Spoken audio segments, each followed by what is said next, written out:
Hello friends, welcome to my channel. This is your friend Ramashankar. और आज हम लोग पटना के एक ऐसे पर्सनालिटी से मिलने वाले हैं जिन्होंने फिटनेस के फील्ड में अपना अच्छा खासा नाम बनाया है। 2018 में इन्होंने फिटनेस के फील्ड में 3 बार गोल्ड मेडल जीता है।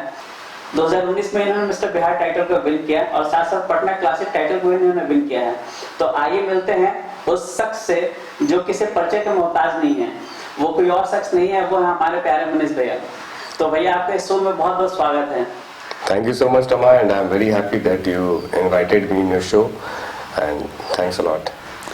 तो अभी जो सबसे लेटेस्ट क्वेश्चन आपसे है, क्योंकि अभी मैंने देखा कि आपने अपने फिटनेस के ऊपर बहुत काम किया। पूरे 2 महीने के अंदर सुनने में आया कि आपने पूरे अपने बॉडी को ट्रांसफॉर्म कर लिया। तो इसका सीक्रेट क्या है? सीक्रेट कुछ नहीं है। 2020 सबको पता है कि काफी डिजास्टर हुआ था कोरोना का, जब फर्स्ट टाइम हम लोगों ने फेस किया। तो उस साल हम लोग कुछ नहीं कर पाए। तो मेरे अंदर था कि जब भी लॉकडाउन खुलेगा तो मैं कुछ धमाका करूंगा। लॉकडाउन खुला भी और मैं उस टारगेट के लिए लग चुका था ऑलरेडी।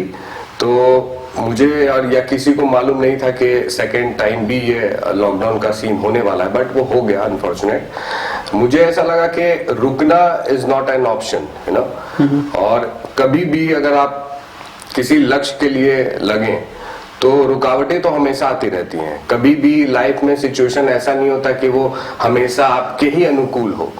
तो रुकना मेरे लिए ऑप्शन था नहीं। मैं लगा हुआ था और मैंने उस चीज को कंटिन्यू करा और रिजल्ट लोगों के सामने है, जो कि आई होप के सबको पसंद आया होगा।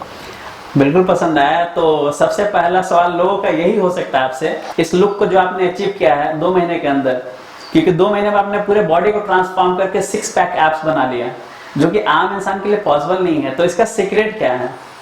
सीक्रेट बस इतना ही है कि किसी भी मैथ के सम को अगर आप सॉल्व करना हो तो उसके लिए फॉर्मूला आता है।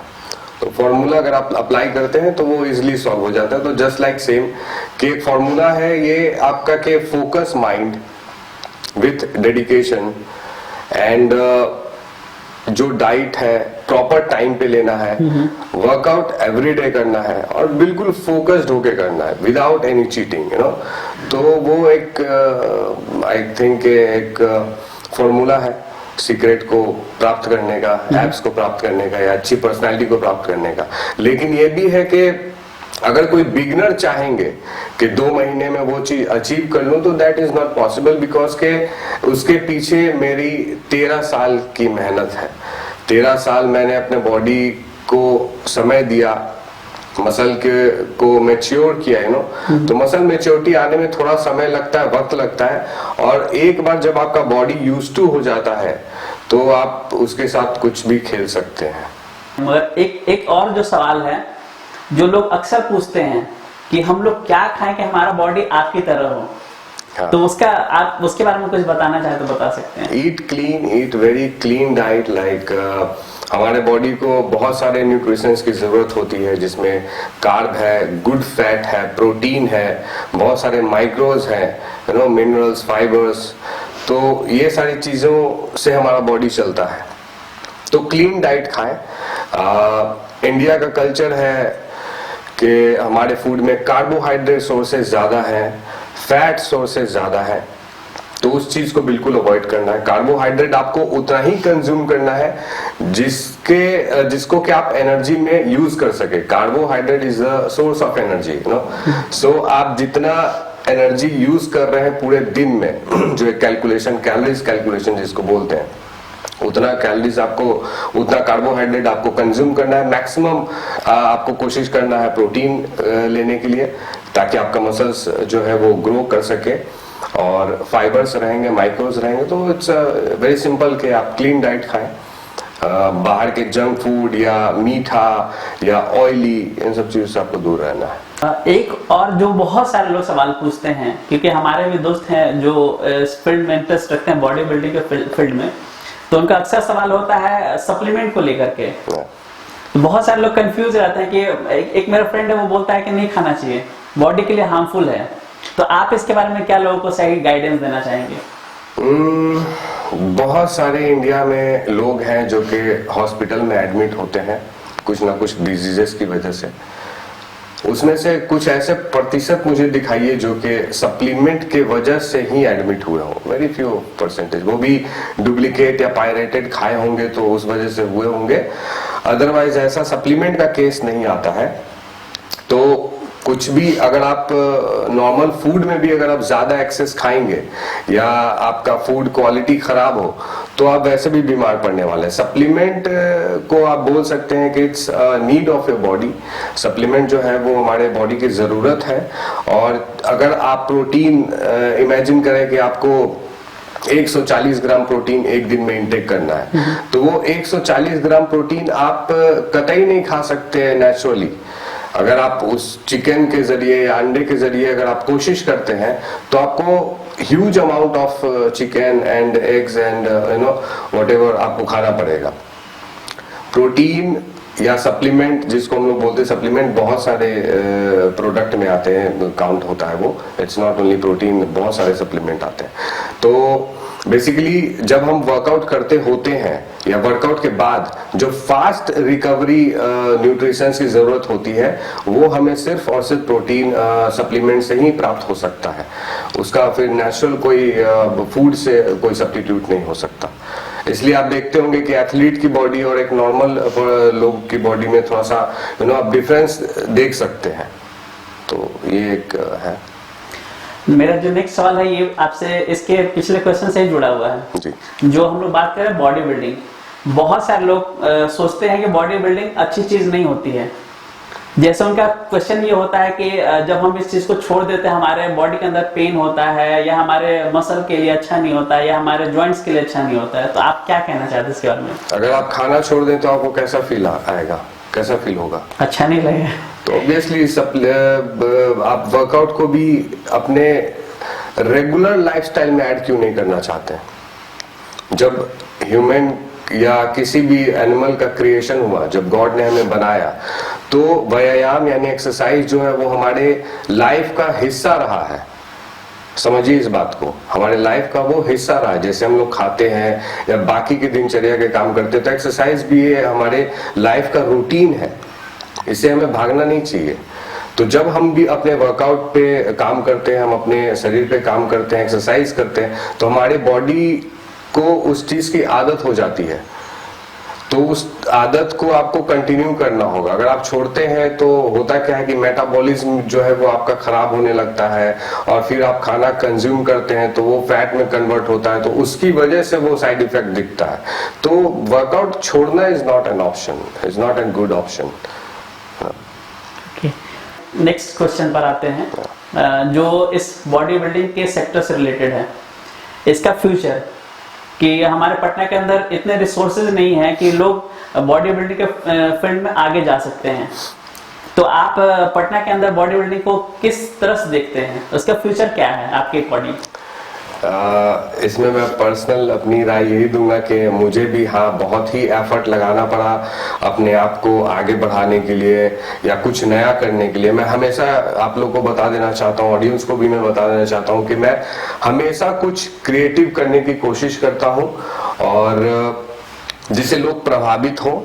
और बॉडी बिल्डिंग बिहार में आप देखते आए होंगे कि एक सेम प्रोटोकॉल के साथ चलता आ रहा था, जिसको मैंने कोशिश की कि थोड़ा एक अलग दिशा दी जाए, यूथ को थोड़ा प्रभावित किया जाए कि आप इस फील्ड से कैसे अपने आप को ख्याति की ओर ले जा सकते हैं, कैसे आप उसको बिजनेस के तौर पे कन्वर्ट कर सकते हैं। तो मैंने एक कोशिश की डिफरेंट करने की, जो मैं करता आ रहा हूँ पिछले कुछ सालों से आप ही के साथ, इस बार भी किया और आगे भी करता रहूंगा।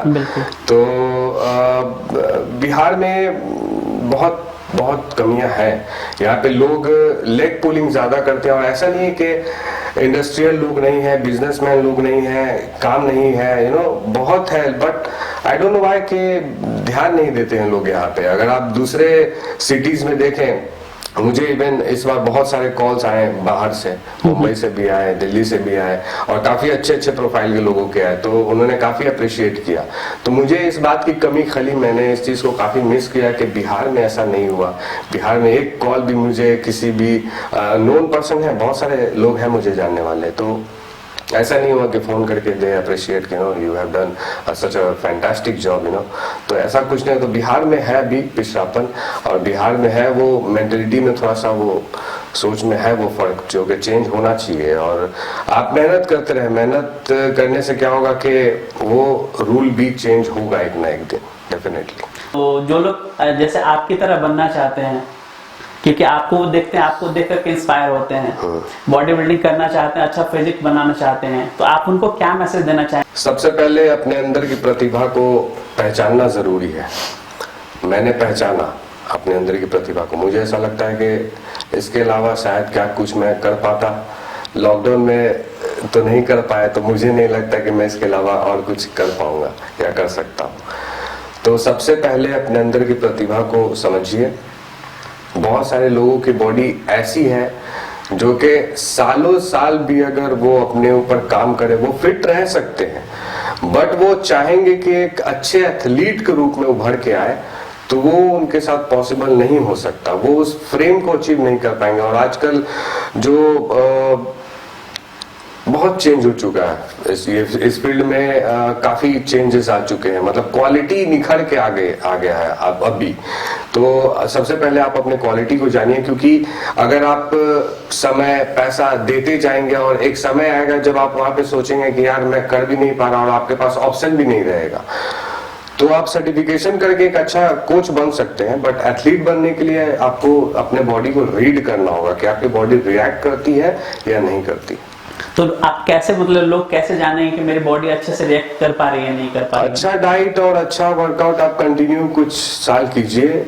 लोगों का फीडबैक ही आपके लिए सबसे बड़ा इनाम होता है, तोहफा होता है, और एक कह सकता हूं कि आपको दिशा दिखा सकता है। तो अगर आप में के अंदर वो चीजें होंगी तो लोग आपको, जाहिर सी बात है कि अप्रिशिएट करेंगे और आपको बताएंगे कि हाँ यू आर लुकिंग गुड और आप एथलीट बन सकते हो। तो आप फिर कोशिश करना। तो चलते चलते आपसे आखिरी सवाल मनीष भैया, आप अपने जीवन के उस कुछ ऐसे पहलू के बारे में बताइए जो लोग अभी तक आपके बारे में नहीं जानते हों। पहलू तो बहुत सारे हैं, एपिसोड छोटा है, तो फिलहाल मैं यही बोलना चाहूंगा कि मेरे जैसा बंदा जो कभी इमेजिन भी नहीं किया था कि कैमरा के सामने आऊंगा और फोटो क्लिक कराऊंगा, वीडियोस बनाऊंगा, तो ये ही सबसे बड़ी उपलब्धि है मेरे लिए। क्योंकि मुझे याद है, और 14 साल हो गए मुझे वर्कआउट करते करते, और उससे पहले मैं काफ़ी बीमार था सोशली, फैमिली में भी कुछ रिलेटिव्स ऐसे होते हैं, और ज़्यादातर जब भी घर से निकलता था तो काफ़ी क्रिटिसाइज होता था मैं। तो क्रिटिसाइज होता था, डिप्रेस होता था, हर रोज़ रात को मैं रोता भी था, सोचता भी था, गॉड से बात भी करता था कि क्या करूं क्या नहीं करूं। तो जिम मेरे लिए ज़िंदगी का एक ऐसा हिस्सा है जो कि मैं कभी भूल नहीं सकता, और सेकंड लाइफ मुझे देने वाला मेरा जिम। क्योंकि जब स्टार्टिंग फेज में मैंने जिमिंग की शुरुआत की अपने मेंटल स्ट्रेंथ और फिजिकल स्ट्रेंथ को ठीक करने के लिए, तो जो कॉन्फिडेंस मुझे आया, वही कॉन्फिडेंस मुझे आज इस मुकाम तक लेके आया है। और बजरंगबली के आशीर्वाद से जो विजुअली जो मैंने सोचा था अपने बारे में, वो मैं हकीकत में होता हुआ देख रहा हूँ। मिस्टर बिहार बनना, मुझे याद है लोकल जिम में जब मैं फर्स्ट टाइम अखाड़ा में जब मैं डंबल उठाया था, मैंने कभी इमेजिन नहीं किया था कि मैं मिस्टर बिहार बनूंगा। धीरे धीरे धीरे जब रास्ते बढ़ते गए और जिम का इंटरेस्ट और बढ़ता गया, तो एक सोच आई, एक सपना आया, एक ड्रीम आया कि मिस्टर बिहार शायद बनूं, और वो सपना भी पूरा हुआ। तो विजुअल जो मैंने देखा वो पूरा होना ही मेरे लिए सबसे बड़ा अचीवमेंट है। और मैं हमेशा सबको, मैं अपने ऑडियंस में देखने वाले मैं तमाम लोगों को, दर्शकों को यही बोलना चाहूँगा कि लाइफ में सपने देखिए, पूरे होते हैं अगर ईमानदारी के साथ, मेहनत के साथ उसे अंजाम दिया जाए। जो आपका सपना आपसे मांगता है वो चीज़ें आप उसको देते जाते हो, तो वो आप अचीव करते जाओगे, ये 100% गारंटी है। सो अपने लाइफ में मैंने बहुत सारे चेंजेस देखे, और ये मेरे लिए एक अचीवमेंट से कम नहीं, उपलब्धि से कम नहीं। तो दर्शकों के लिए आखिरी कुछ मैसेज आप देना चाहते हो तो दे सकते हैं। दर्शकों के लिए ही मैंने अभी तक जितनी बातें की वो सिर्फ और सिर्फ मैं अपने प्यारे दर्शकों के लिए ही मैंने की हैं, और शायद उन सबको मेरी बातें अच्छी लगी हो। और बस फिटनेस को अपने लाइफ का हिस्सा बनाइए, कोई टारगेट मत रखिए अपने लाइफ में, और सबसे पहले तो हिस्सा बनाइए। प्यार कीजिए जिम से, प्यार कीजिए वर्कआउट से, अपने खाने पीने से। ये एक इतनी अच्छी आदत है जो कि बुरी आदतों का फादर है, तो इसे करने में कोई बुराई नहीं है। एकदम रेगुलर कीजिए, बिंदास कीजिए। तो ये थे मनीष यादव, जो हम लोग के बीच में इन्होंने बहुत सारी चीजें बताई, बहुत कुछ सीखने को मिला। सो थैंक यू मनीष भैया। Thank you so much for inviting me.